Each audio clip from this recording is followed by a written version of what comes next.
Bonjour chers amis et bienvenue dans notre cours d'apprendre anglais. Sans plus tarder, aujourd'hui nous allons apprendre les verbes.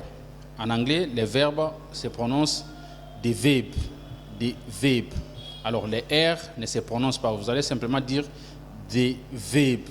Et au pluriel, c'est verbs, verbs. Vous ajoutez S à la fin.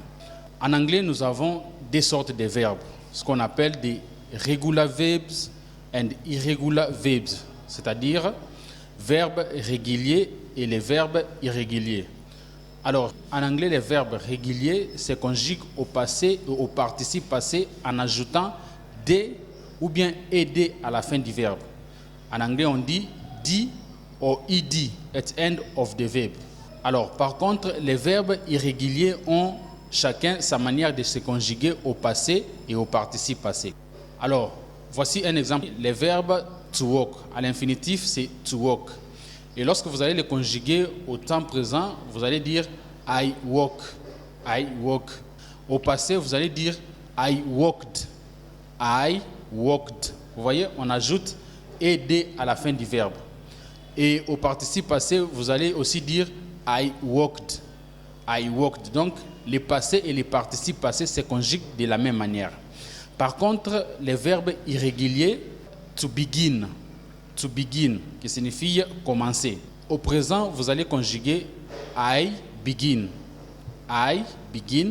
ce qui veut dire je commence. Et au passé, vous allez dire I began, I began. Au participe passé, vous allez dire I began, I began.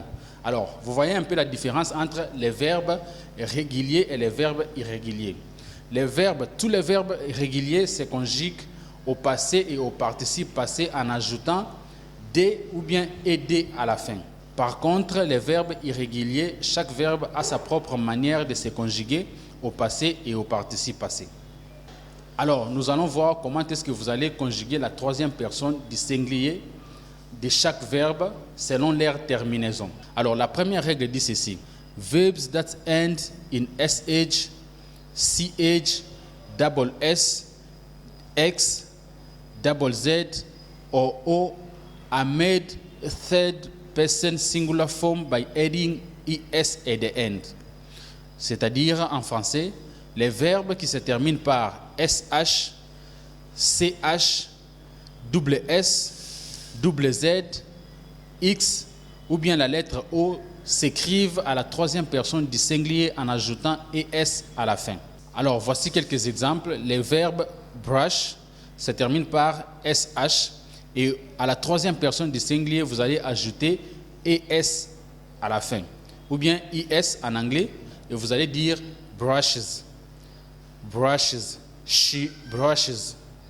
Les verbes watch se terminent avec ch à la fin et à la troisième personne du singulier, vous allez dire watches, watches. Les verbes kiss se terminent avec double S et à la troisième personne du singulier, vous allez ajouter ES à la fin et vous allez dire kisses. He kisses ou bien she kisses. Les verbes teach se terminent avec CH à la fin et à la troisième personne du singulier, vous allez ajouter ES et vous allez dire he teaches, she teaches. Les verbes do se terminent avec O à la fin et à la troisième personne, vous allez ajouter ES à la fin et vous allez prononcer does, does. He does ou bien she does. Les verbes dress, à la troisième personne, vous allez dire dresses.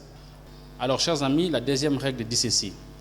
Verbs that end in Y are made third person singular form by changing Y to I and adding ES at the end. Je répète, verbs that end in Y are made third person singular form by changing Y to I and adding ES at the end. C'est-à-dire, les verbes qui se terminent par la lettre Y s'écrivent à la troisième personne du singulier en remplaçant la lettre Y par la lettre I et en ajoutant ES à la fin. Les verbes, par exemple, to cry, to fly, to study, to worry, ces verbes-là se terminent par la lettre Y. Et lorsque vous voulez les écrire à la troisième personne du singulier, vous allez remplacer la lettre Y par la lettre I et ajouter ES à la fin. Alors, chers amis, la règle suivante dit ceci. Verbs that have a vowel before Y at end, just add S at end of the verb to make the third person singular form. Alors, je répète. Verbs that have a vowel before Y at end, add S at end of the verb to make the third person singular form. C'est-à-dire, en français, les verbes qui possèdent une voyelle avant la lettre Y à la fin du verbe s'écrivent à la troisième personne du singulier en ajoutant simplement S à la fin. Alors, écoutez très bien, ici ce ne sont pas les verbes qui se terminent par la lettre Y seulement, mais ce sont les verbes qui possèdent la voyelle avant la lettre Y à la fin. Alors, vous allez ajouter simplement la lettre S lorsque vous allez conjuguer ces verbes à la troisième personne du singulier. Les verbes, par exemple, to buy, to say, to stay, to pay, vous allez remarquer que tous ces verbes-là possèdent la voyelle avant la lettre Y à la fin. Alors, chers amis, en français, nous avons ce qu'on appelle les verbes auxiliaires. Et en anglais, ça se prononce auxiliary verb. Auxiliary verb. Alors, en français, nous n'avons que deux verbes auxiliaires, les verbes avoir et les verbes être. Mais en anglais, nous avons plusieurs. Mais nous allons voir les verbes que nous utilisons souvent dans les langages courants. Alors, nous avons les verbes be, do, have et can. Ça, ce sont les verbes que nous utilisons presque tous les jours dans les langages courants. Alors, aujourd'hui, nous allons voir uniquement comment conjuguer les verbes to be, ce qui veut dire les verbes être. Alors, les verbes to be ou bien les verbes être se conjuguent de la manière suivante. La première personne du singulier, c'est I am.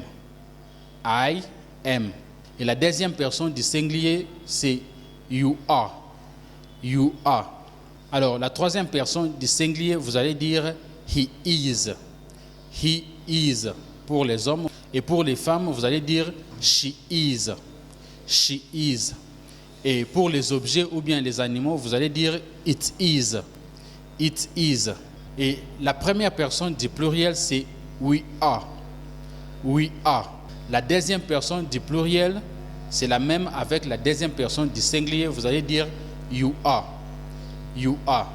Et enfin, la troisième personne du pluriel, c'est they are. They are. Ce qui veut dire ils sont ou bien elles sont.